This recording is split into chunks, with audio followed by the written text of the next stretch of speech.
Hello, welcome to Object 9 of my series 100 Objects to tell the history of Summerhill School and its values.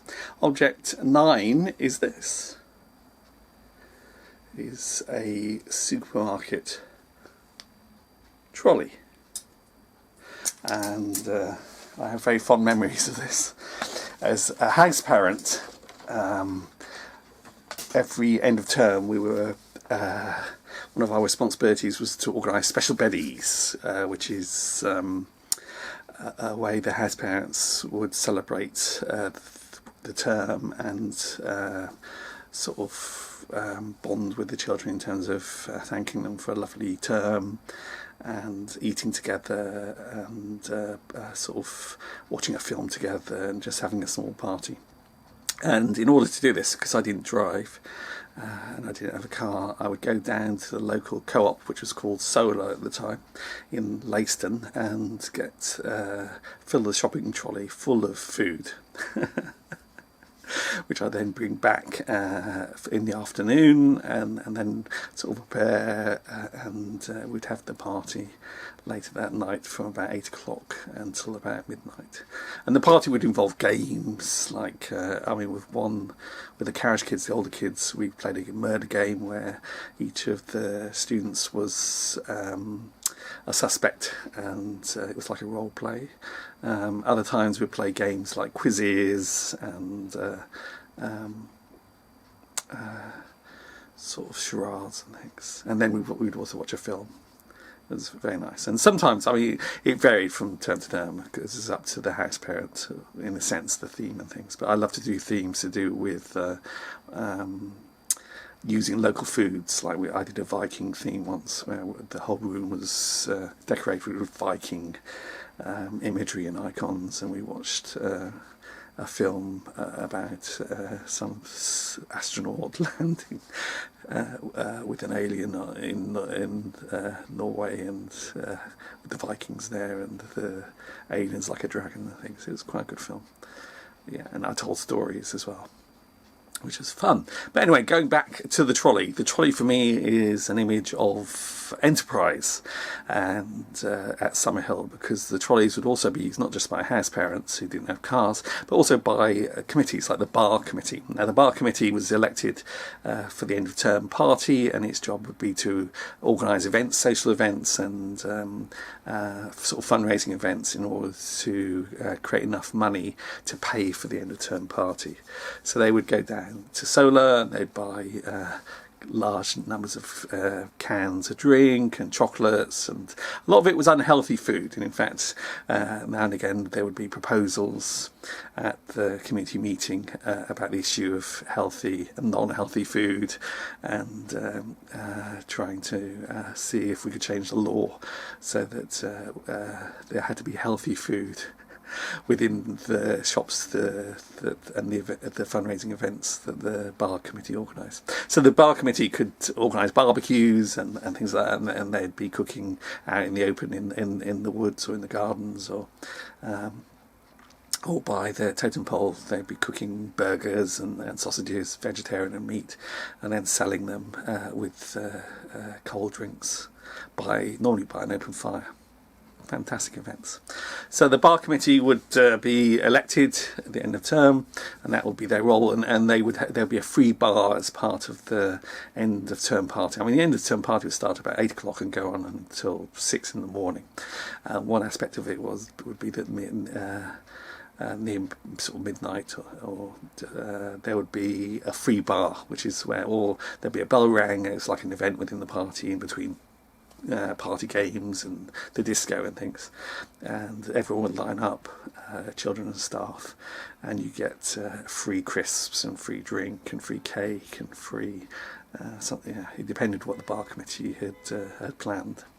Anyway, that's the bar committee, and you'd also get individual children or groups of them setting up their own shops, and they'd have to do this by declaring or asking the community, because the thing about shops is that they could, if they get the permission from the community, actually do what was called pay on POC. Now, pay on POC is like a debt book that if the customer and the staff, or the children, don't have any money and they want to buy a packet of crisps, then they can do it on POC. So they would owe like 40p or 50p for the packet of crisps, and then they could go back and owe 30, 40p for a can of Coke or whatever. And then at the end of the week, someone from the shop would be at the place where the pocket money, POC is short for pocket money, that was given out every week, and POC would be given out normally by a member of staff, and then there'd be people sitting next to them. So the member of staff give out the pocket money, and it'd be different amounts for different ages of the children, and then the children would have to use that money to pay off their debts. And so next to the person giving out POC, which I did in fact for a few years, you'd have the shops and the bar. If the bar committee had been running as well, the bar would be collecting debts as well. So, but this is all sort of arranged and supervised by laws of the community. So if the youngest kids, like the Sand kids, want to create shops, normally they would propose it, and they may not be able to do pay on POC because that could be exploited by others, or they might have to have an older child as a supervisor and helper and sort of mentor, just to ensure that the youngest children learn how to run the shop properly, and help them with the money, and help them in terms of ensuring that no one sort of defrauds them. This is a long history, in fact, of enterprise and shops in democratic schools and schools such as Summerhill.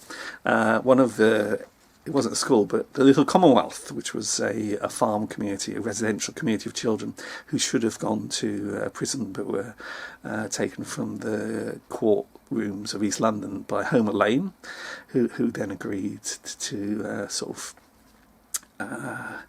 rehabilitate them using the little Commonwealth, which was extremely famous. And the little Commonwealth had a shop, because the whole point of the little Commonwealth, as its name suggests, is it's like a community, a country in small scale, and so they ran their own government, the young children and the young people, teenagers, and they worked on the farm, and they ran their own shop. And the whole place was so impressive that the American ambassador was an incredible advocate of the little Commonwealth, and for the ambassador, Homer Lane, and for many others, Homer Lane was a hero, including Harry Selfridge, who set up the famous Selfridges store. Harry Selfridge was so impressed that he paid and had built the shop at the little Commonwealth. So that it's still there, the little shop, and you can go in, and it's a shop still, and it celebrates the little Commonwealth.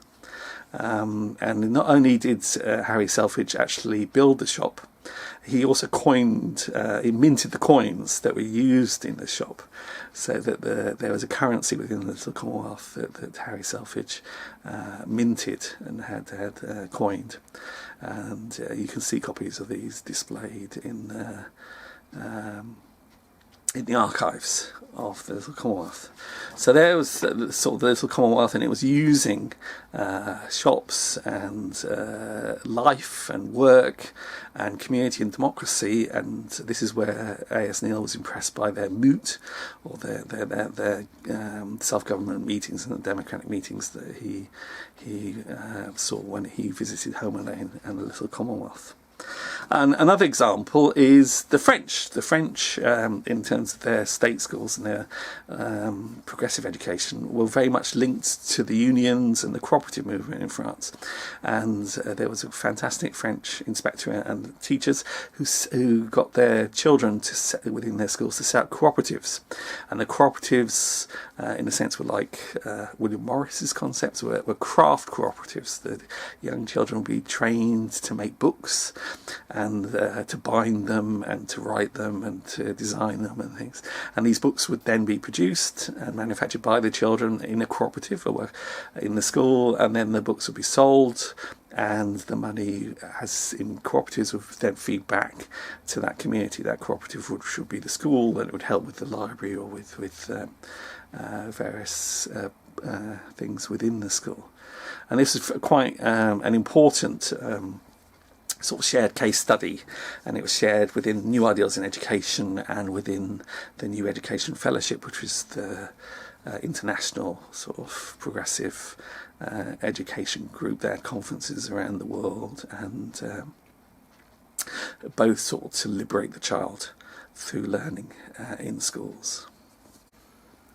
And an interesting link with all this, with Summerhill and was that Selfridges had their own continuation school, evening sort of school for their workers, and sort of training the young women and the staff. And one of the teachers there became one of the earliest teachers in Lyme Regis at Summerhill School. She worked at Selfridges, and I think she was so radical there with her teaching that she was asked to leave, and then worked at Summerhill as a teacher and as a house parent.